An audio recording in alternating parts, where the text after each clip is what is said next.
बसपा नेता उदराज जी इस वक्त हमारे साथ हैं। उदराज जी, हरियाणा के नतीजे आ चुके हैं और अब उत्तर प्रदेश में 10 सीटों पर उपचुनाव हैं।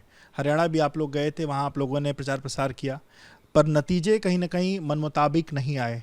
अब उत्तर प्रदेश में ऐसा क्या करेंगे कि नतीजे आपके साथ रहें? देखिए, सबसे पहले आज बहुजन नायक मानवर काशी राम जी की पुण्यतिथि है। मैं उनको सत सत नमन करता हूँ। और जहाँ तक कि चुनाव की बात है, तो चुनाव तो आप देख ही रहे, इस समय अफवाह का चुनाव हो गया है।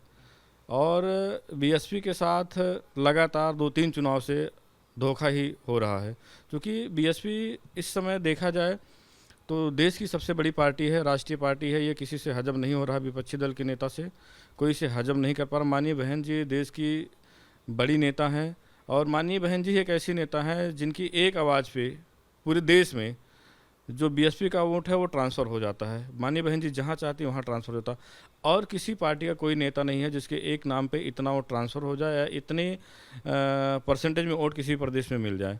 तो क्या कहीं ना कहीं गठबंधन का फायदा आप ये कहना चाहते हैं कि बसपा को नहीं मिल पाता है, ऐसा आप कहना चाहते हाँ, बसपा को गठबंधन का फ़ायदा नहीं मिल पाता है, लेकिन जो भी बसपा से गठबंधन करता है, आप रिजल्ट उठा के देख लीजिए, उसको फ़ायदा मिल जाता है। और देखा जाए तो पूरे देश में, जैसे पूर्व में लोकसभा का जो चुनाव हुआ है, पूरे देश में बीएसपी जो है लगभग 486 सीटों पे चुनाव लड़ी है अकेले के दम पे, और कोई पार्टी जो है 486 सीटों पे चुनाव नहीं लड़ी है। और जो बीएसपी है, अगर देखा जाए तो जैसे अकेले के दम पे, बिना किसी गठबंधन के अकेले के दम पे चुनाव लड़ी है। अगर वही जगह आप देखते हैं, चाहे इंडिया गठबंधन देख लीजिए, चाहे एनडीए गठबंधन देख लीजिए, तो कई दलों को एक साथ रख के चुनाव लड़े हैं। उसके बाद भी इन लोगों का वोट का परसेंटेज क्या है और बीएसपी का वोट का परसेंटेज निकाल लीजिए, तो आपको एक पता लग जाएगा कि बीएसपी कहाँ पे खड़ी है। बीएसपी अपने आप में बहुत मजबूत है। आने वाले जो चुनाव है, जो उपचुनाव है 10 सीटों पे बीएसपी बहुत अच्छा प्रदर्शन करने जा रही है।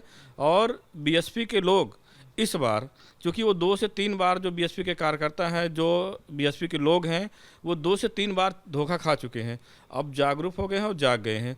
इस बार यूपी में मजबूती से उपचुनाव में अच्छा प्रदर्शन करेंगे और सीटें जीत के लिए आएंगे। और 2000 आने वाले 2027 को बीएसपी 2027 में बहुत मजबूती से चुनाव लड़ेगी और अपनी सरकार बनाएगी।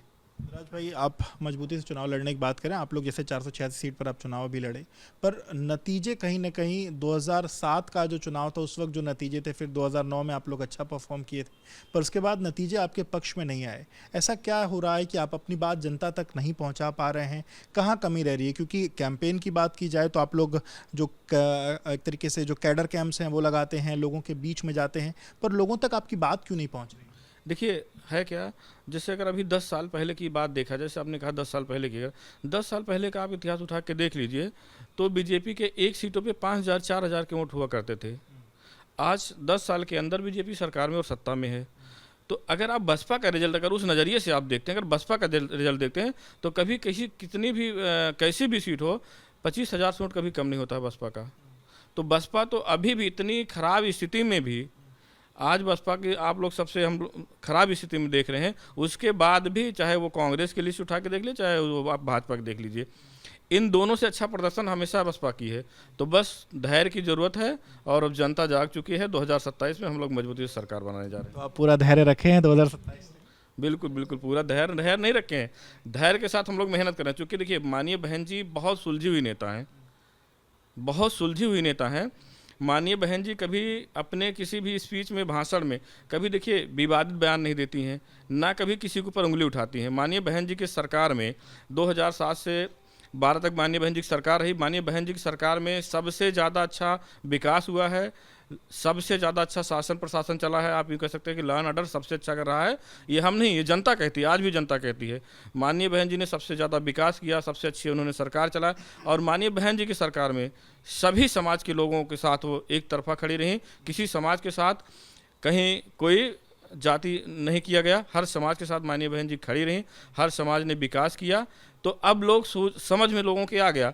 माननीय अभी देखिए, अभी जल्दी की बात है, हमारे चाहे पूर्व सीएम माननीय अखिलेश यादव जी को लीजिए, माननीय बाबा जी को देख लीजिए, इनके जब भी आप लोग बयान देखते हैं तो ऐसे ही बयान होते हैं, उल्टे सीधे बयान होते हैं, बटोगे तो कटोगे, हाँ, टोटी चोर हैं, कोई कुछ हैं। तो कभी कभी होता क्या है कि कुछ बोलने से पहले आदमी को सोचना चाहिए कि आप इस देश के और एक सबसे बड़े राज्य के इतनी बड़े कुर्सी पे आप बैठे हैं, तो आपको कुछ बोलने से पहले एक बार सोचना चाहिए, भाषा की मर्यादा। भाषा की मर्यादा रखनी चाहिए।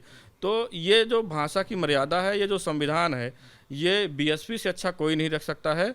बीएसपी हमेशा अपने दायरे में, अपने संविधान के अंदर रह के काम करती है, और ये चीज़ अब धीरे धीरे जाग चुकी है। अब तक जो लोगों ने लड़ाया, जो लोगों ने गुमराह किया, जो अफवाह फैला के जो लोगों ने वोट बांटने का काम किया, अब सभी जातियां, सभी समाज के लोग धीरे धीरे बीएसपी के साथ जुड़ना चालू कर दिए हैं।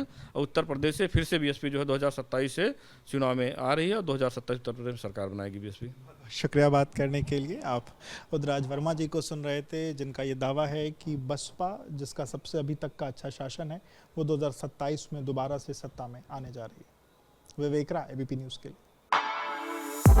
For exclusive and insightful videos, subscribe to our new channel ABP Live Premium.